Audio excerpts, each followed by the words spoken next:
백화점 매장 관리자로 10년을 버틴 어지간한 일엔 눈 하나 깜짝 안 하던 사람. 그런 제가 눈물을 흘린 날이 있었습니다.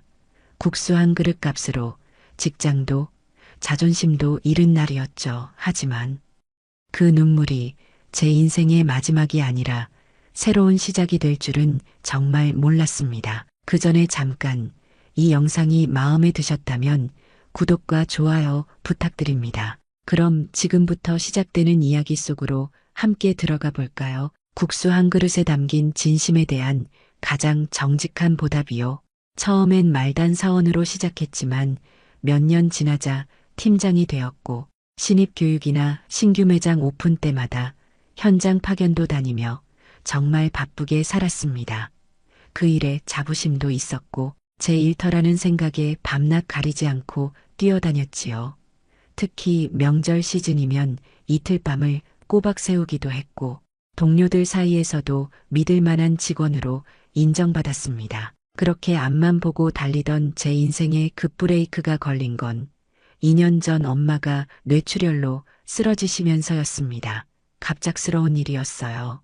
출근하려고 준비하던 중 전화 한 통을 받고 응급실로 달려갔는데 이미 의식이 없는 상태였죠. 수술은 다행히 성공했지만 혼자 거동도 못하시고 말도 어눌해지신 채 병상에 누워 계셨습니다. 처음엔 요양보호사도 알아보고 병원도 여기저기 상담했지만 병원비만 해도 한 달에 100만 원이 넘고 요양시설도 마음에 드는 데는 죄다 비용이 감당이 안 됐습니다. 결국 저는 서울 생활을 정리하고 고향으로 내려왔습니다. 엄마 곁을 지키기 위해서였고 엄마를 혼자 두는 건 저로선 도저히 안 되겠더군요. 제 수입으로는 간병인을 따로 둘 수도 없는 상황이라 병원과 집을 오갈 수 있는 시간, 조절 가능한 일자리를 찾아야 했습니다. 그렇게 시작하게 된 게 집 근처 국수 프랜차이즈 매장 아르바이트였습니다. 사실 처음엔 자존심이 상했습니다. 몇 달 전까지만 해도 백화점 본사, 유니폼 입고 고객 응대 교육하던 사람이 이제는 시급 9,800원 받으며 하루 12시간 서서 면을 삶고 있는 게 현실이라니요. 하지만 그렇게 한탄할 시간도 없었습니다. 엄마 약 타러 병원 다녀와야 했고 공과금이며 병원비는 매달 밀리지 않게 챙겨야 했으니까요. 출근 시간은 오전 8시, 매장은 10시에 문을 열지만 저는 항상 2시간 일찍 나가 육수를 끓이고 반죽을 준비했습니다. 점심시간엔 손님이 몰려들어 쉴 틈이 없었고 저녁엔 마감을 정리하고 냉장고 안정리, 쓰레기 배출까지 마치면 10시가 훌쩍 넘었죠. 그걸 매일 반복하면서도 저는 스스로를 다그쳤습니다. 괜찮아. 이 또한 지나간다. 일하는 매장 사장은 예민하고 까다로운 성격이었습니다. 매출이 조금만 떨어져도 알바 탓을 했고 손님이 항의하면 무조건 직원 실수로 몰아갔습니다. 직원 교체도 잦았고 저처럼 오래 버틴 사람은 드물었죠.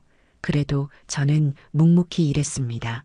엄마 병원비만 생각하면 불만을 말할 입장이 아니었으니까요. 그날도 평소처럼 아침 일찍 매장 문을 열었습니다. 전날 새벽까지 손님이 밀려 정신없이 일하고 집에 가자마자 기절하듯 쓰러졌는데 눈을 뜨니 출근 시간이더군요. 졸린 눈을 비비며 나와 보일러를 올리고 육수를 끓이며 하루를 시작했습니다. 날이 유난히 추워서 그런지 몸이 찌뿌둥하고 손끝도 시렸습니다. 그래도 국수집은 추울 틈도 없이 바쁘게 돌아가니까 정신 차리자며 스스로를 다잡았지요. 점심시간이 막 끝날 무렵 매장은 잠깐의 숨 돌릴 틈이 생겼고 저는 물통을 정리하고 있었습니다. 그때 문이 열리며 한 노인이 들어섰습니다. 낡은 점퍼에 모자를 눌러 쓴 모습, 자세는 조금 구부정했고 걸음도 불편해 보였습니다. 얼핏 보면 주머니 사정이 넉넉지 않아 보이는 그런 모습이었지요. 저는 밝게 인사하고 자리를 안내했습니다. 그 노인은 한참 메뉴판을 보시더니 조용히 말했습니다. 멸치국수 하나, 곱빼기로 주이소. 저는 웃으며 대답했습니다. 네, 오늘 같은 날은 뜨끈한 국수가 최고죠. 국수를 정성스레 말아내고 자리로 가져다 드리자. 노인은 고개를 숙이며 고맙소 하고 조용히 말했습니다. 그날따라 왜 그리 인상 깊었는지 모르겠습니다.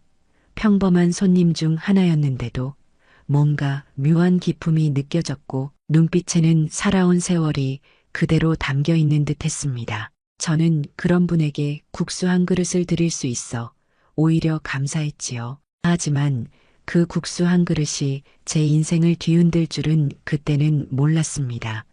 그날따라 손님이 유난히 뜸했지요. 평소 같으면 점심 피크 타임에 줄 서서 대기하는 손님들로 북적였을 텐데 날이 너무 추워서였을까요? 따뜻한 가게 안에서 국수를 후루룩 드시던 노인의 모습은 어쩐지 가슴 한편이 짠하게 느껴졌습니다. 멸치국수 곱빼기를 다 드시고는 조심스레 자리에서 일어나 계산대로 걸어오시더군요. 그런데 지갑을 꺼내려던 노인이 허둥지둥하시며 갑자기 당황한 기색을 보였습니다. 이런, 이놈의 정신머리 지갑을 집에 두고 나왔네. 순간 가게 안 공기가 싸해졌습니다. 카운터 옆에 앉아 매출 정산을 하던 사장. 김석태가 고개를 들어 제 쪽을 노려봤지요. 저는 반사적으로 몸이 굳었고 머릿속엔 수많은 생각이 떠올랐습니다. 이 상황을 어떻게 해야 하나? 내가 그냥 내드릴까 말까?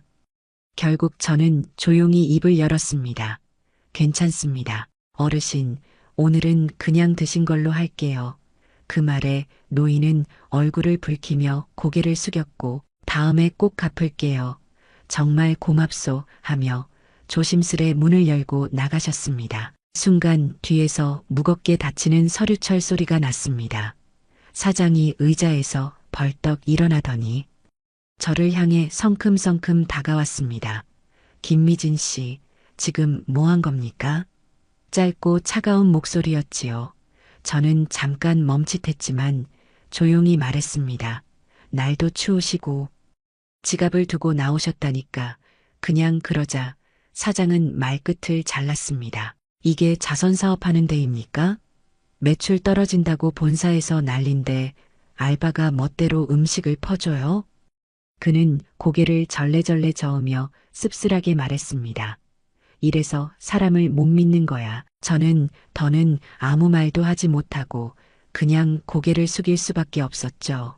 그렇게 그날의 근무는 불편한 기류 속에서 끝이 났습니다. 저녁 마감 정리까지 마치고 사장에게 인사하려고 사무실 문을 열자 그는 차갑게 말했습니다.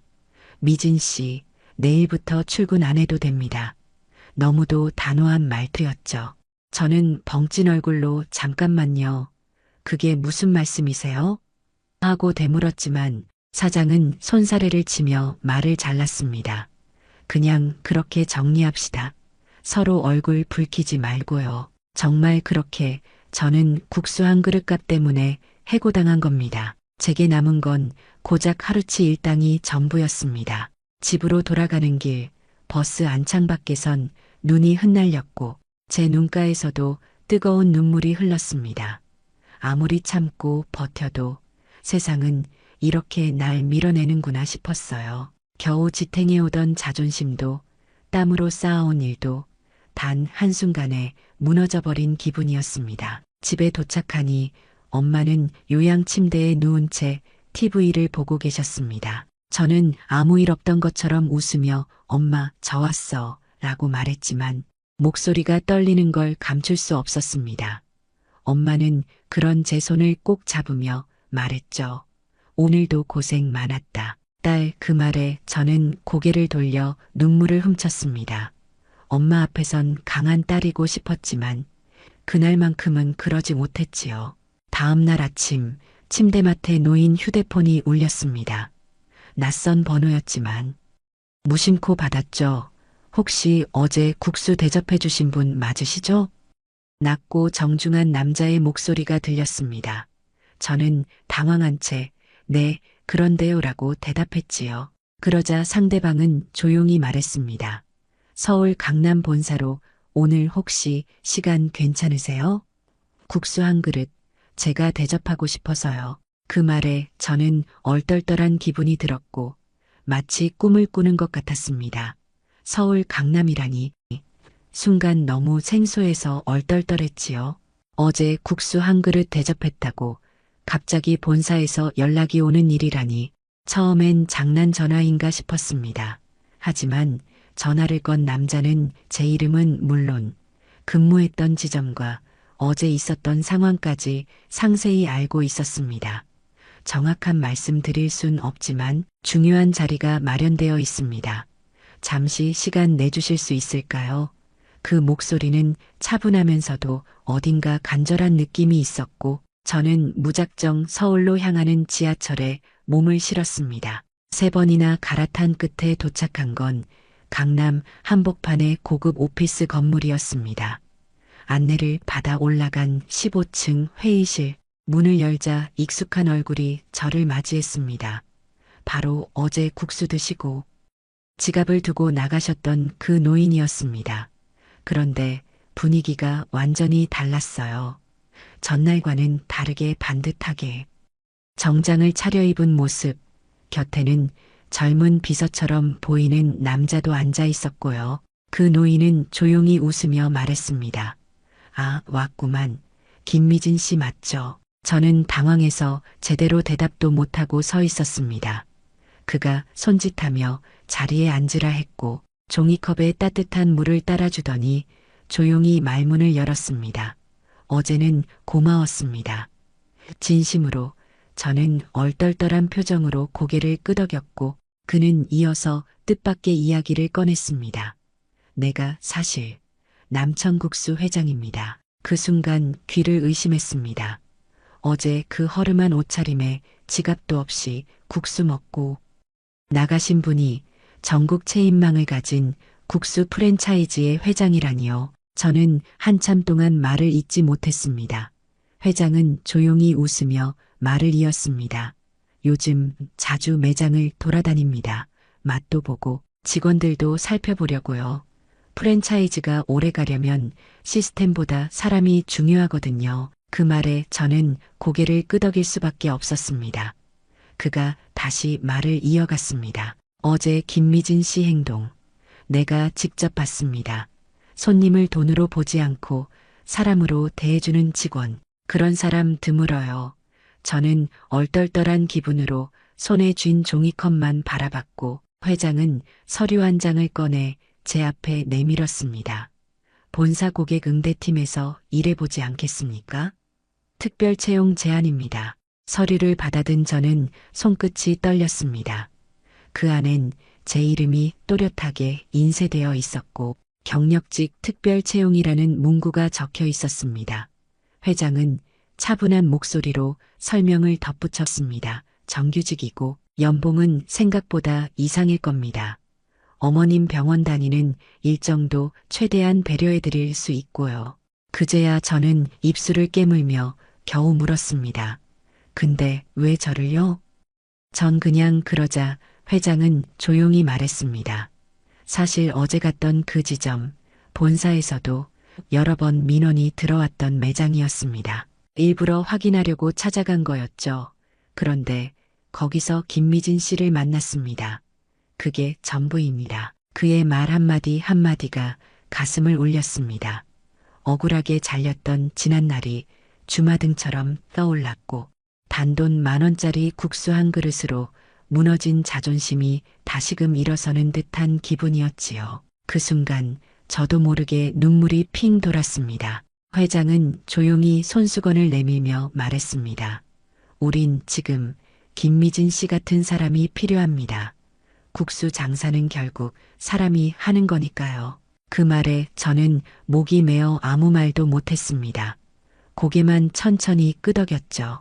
회장의 제안을 받아들인 뒤 저는 며칠간 현실감 없는 시간을 보냈습니다. 서울에서 살던 시절과는 전혀 다른 위치, 전혀 다른 환경에서 일하게 된다는 게 믿기지 않았고 무엇보다 국수 한 그릇이 제 인생을 이토록 바꿔놓을 줄은 상상도 못했으니까요. 그저 하루하루를 버티듯 살던 제가 누군가에게 필요한 사람이었다는 사실 하나만으로도 가슴이 뜨거워졌습니다. 출근 첫날 새벽같이 일어나 준비를 했습니다. 엄마는 병원에 맡기고 갔고 저는 정장을 갖춰 입고 강남 본사 건물 앞에 섰습니다.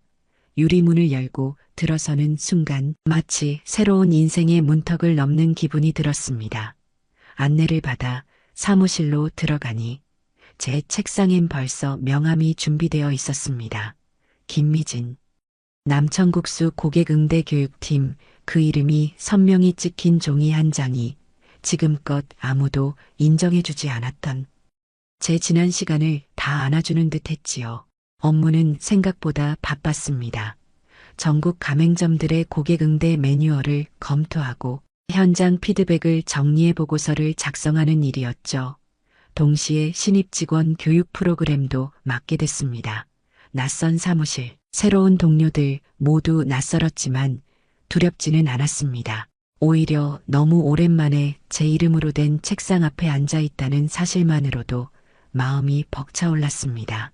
첫 주가 지나고 회장님이 다시 저를 불렀습니다. 회의실이 아닌 조용한 응접실로 안내됐고 그곳에서 회장은 저를 향해 말했습니다. 첫 주 힘들진 않았습니까? 저는 고개를 숙이며 말했지요. 아직 부족하지만 열심히 배우고 있습니다. 그러자 회장은 잔잔히 웃으며 말했습니다. 부족한 게 아니라 필요한 사람이죠. 지금까지 그걸 몰랐을 뿐입니다. 그 말에 가슴이 찡했습니다. 그리고 이어서 또 다른 이야기가 전해졌습니다. 제가 일하던 그 지점, 본사에서 공식적으로 가맹해지 검토 공문이 내려갔다고 하더군요. 이유는 명확했습니다. 고객응대 미흡, 직원 인사관리 부적절, 운영 매뉴얼 위반. 사장 김석태는 본사에 전화를 걸어 항의했지만 회장은 단호하게 말했답니다. 김미진 씨 같은 직원을 지켜내지 못한 점주는 우리 브랜드와 함께할 자격이 없습니다. 그 말을 들었을 때 저는 단 한치의 동정심도 들지 않았습니다. 오히려 그동안 억눌러온 감정이 시원하게 풀리는 느낌이었죠. 말로는 원칙이라며 사람을 내쳤던 그가 결국 그 원칙 때문에 본사에서 징계를 받게 된 셈이니까요. 며칠 후 한 통의 편지가 본사로 도착했습니다. 발신인은 바로 김석태. 매장을 내놓고 다른 사업을 준비 중이라는 내용과 함께 당시 상황에 대한 변명이 적혀 있었죠. 그땐 몰랐다. 그렇게까지 될 줄은 그저 하나의 실수였다고 생각했는데 그 말에 저는 피식 웃을 수밖에 없었습니다. 실수 하나로 잘릴 수 있는 건 항상 저 같은 말단 직원이었는데 그가 자신의 행동을 단지 실수라고 말하는 모습에 더 이상 화도 나지 않았습니다. 그날 저녁 퇴근길에 들린 편의점 앞에서 마주친 노인을 도와드린 일이 있었습니다. 무거운 짐을 들고 비틀거리던 노인을 보며 저는 자연스럽게 다가가 짐을 들어드렸죠. 그 모습을 보며 회장의 말이 떠올랐습니다.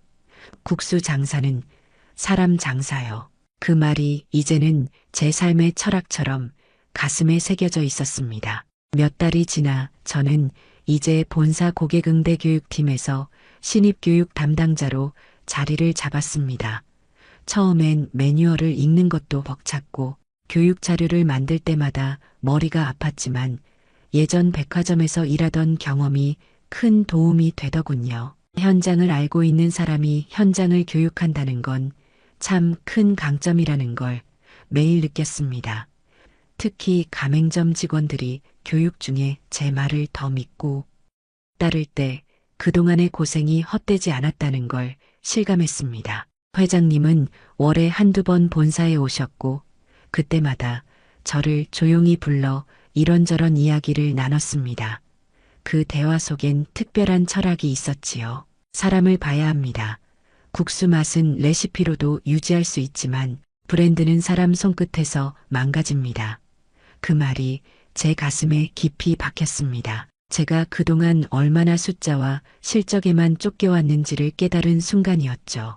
그리고 어느 날 교육 일정 때문에 제가 일하던 지역 매장 쪽으로 가게 됐습니다. 가는 길 내내 마음이 이상하더군요. 마치 과거의 그림자를 다시 마주하러 가는 느낌이었지요. 그 매장은 이미 새 점주가 들어와 있었고 분위기도 꽤 많이 달라졌습니다. 매장 안은 훨씬 밝아졌고 직원들의 표정도 편안해 보였습니다. 마치 제가 알던 그곳이 아닌 것처럼요. 그 매장 앞을 지나다가 가게 유리문 너머로 따끈한 멸치국수를 드시는 한 어르신의 모습을 보게 되었습니다. 문득 그날의 회장님이 떠올랐고 저도 모르게 매장 안으로 들어갔습니다. 계산대로 다가가 매장 직원에게 조용히 말했습니다. 저 손님 국수값 제가 계산할게요. 직원은 어리둥절한 얼굴로 저를 봤지만 저는 그저 웃으며 말했습니다. 국수 한 그릇, 따뜻한 마음 하나면 충분하니까요. 그날 밤 집에 돌아오니 엄마는 식탁에 앉아 기다리고 계셨습니다. 몸은 여전히 불편하시지만 요양병원보다 집이 훨씬 편하다고 하시더군요. 간병인 아주머니 덕분에 엄마는 많이 안정되어 보였고 저는 하루의 피로를 잊은 채 식탁에 앉았습니다. 엄마는 제 손을 꼭 잡으며 말했습니다. 넌 참 잘 컸다. 미진아, 그 힘든 시간 버텨낸 것도 대단하지만 사람을 잊지 않는 내 마음이 정말 고맙구나. 그 말에 저는 눈물이 핑 돌았고 엄마 몰래 고개를 숙였습니다. 요즘은 교육 때문에 전국을 돌아다니다 보니 혼자 식사하는 어르신들을 자주 마주하게 됩니다. 그런 분들을 보면 저는 먼저 다가가 말을 건네게 되더군요. 따뜻한 국수 한 그릇 어떠세요? 제가 대접할게요. 그럴 때마다 회장님의 말이 떠오릅니다. 국수 장사는 사람 장사요. 그 말은 이제 제 삶의 좌우명이 되었습니다.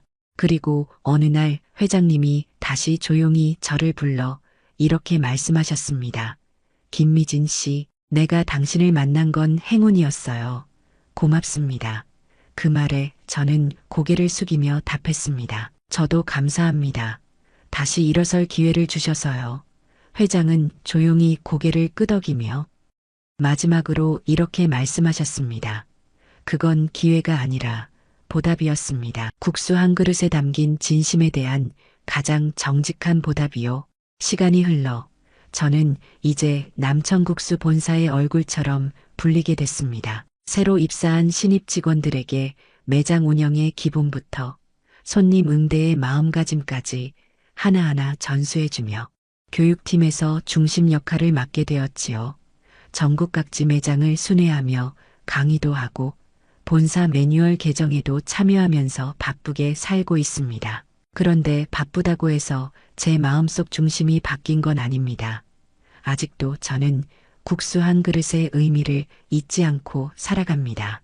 가끔 지방 매장에서 식사를 하러 갔다가 조용히 앉아 계신 어르신을 보면 예전 제 상황이 떠오르기도 하고 회장님이 처음 저를 알아봐 주셨던 날이 떠오르기도 합니다. 그럴 땐 저는 말없이 직원에게 조용히 말합니다.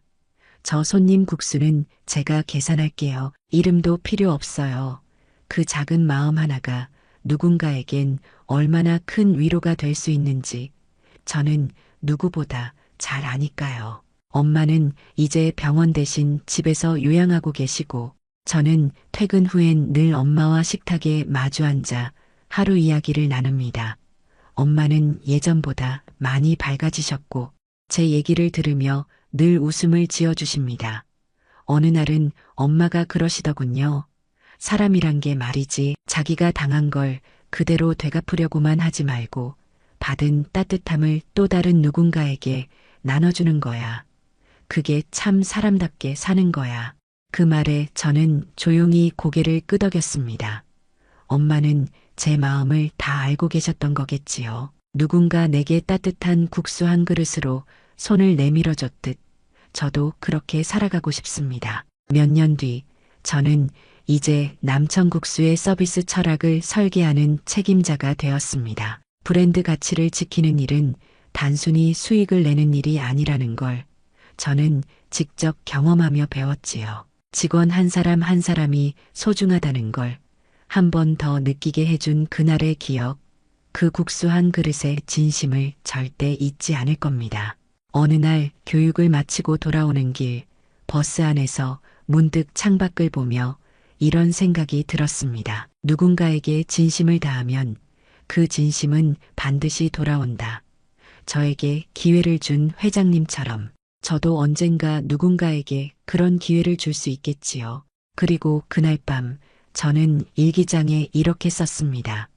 나는 오늘도 국수 장사를 한다. 하지만 그것은 단순히 국수가 아니라 사람을 대하는 장사다. 그 글을 쓴 후 마음 한켠이 뭉클해졌고 저는 눈을 감고 회장님의 마지막 말을 떠올렸습니다. 국수 장사는 결국 사람 장사요. 오늘 이야기를 들어주셔서 감사합니다. 영상 보시고 느끼신 감정 댓글로 함께 나눠주세요. 여러분의 한마디가 누군가에겐 큰 위로가 될 수 있습니다. 영상이 마음에 드셨다면 구독과 좋아요, 응원 부탁드립니다. 오늘도 귀한 시간 내어주시고 끝까지 시청해주신 구독자, 시청자 여러분 진심으로 감사드립니다. 항상 건강하세요.